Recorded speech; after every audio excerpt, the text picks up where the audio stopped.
A couple months ago, we had an opportunity to drive the Ford Fusion Hybrid from Washington, D.C. back home to Detroit after Ford's 1,000 miles on a tank of gas event.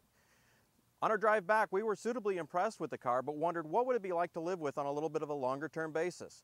Well, today here on 10-Minute Test Drive, we are going to have a longer-term look at the Ford Fusion Hybrid.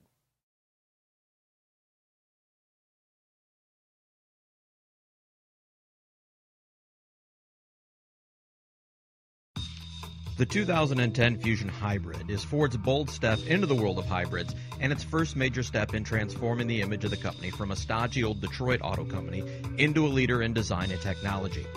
The midterm platform makeover starts up front with a much more aggressive front end that combines Ford's now trademark Razor grille with elements found in Ford's European lineup like the Mondeo and the Fiesta. From the back, the makeover is much less, sticking with traditional conservative family sedan styling. In the interior, the standard center stack is nice and functional, but we would recommend the upgrade to the touchscreen sync system.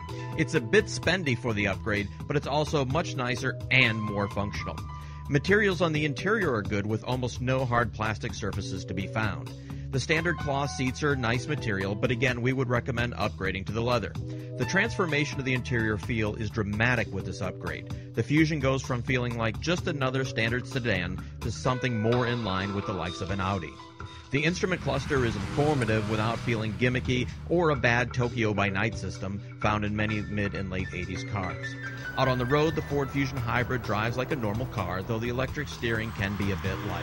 The 2.5-liter Atkinson cycle 4-cylinder provides good power, though the CVT transmission takes some getting used to. The key to maximizing the mileage in the Fusion Hybrid is all about driving technique. It's not so much about using the electric motor from a standing start, but getting up to a speed under 47 miles an hour and then using the hybrid system to glide. With a light touch on the pedal, it's possible to drive for a couple miles this way.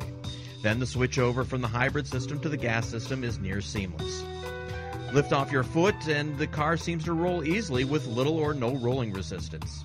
Hit the brakes and the regen system charges the batteries back up for your next electric glide.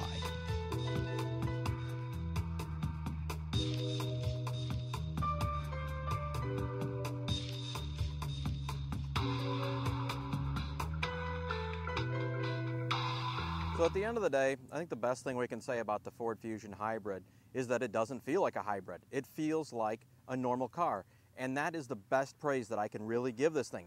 It doesn't feel like a political statement. It doesn't feel like an engineering exercise. It doesn't feel like a fashion statement.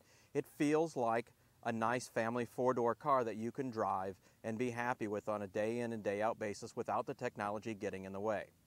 That being said, I wonder how much better this car could be if, rather than the hybrid system, it had the clean diesel technology that's available in Europe.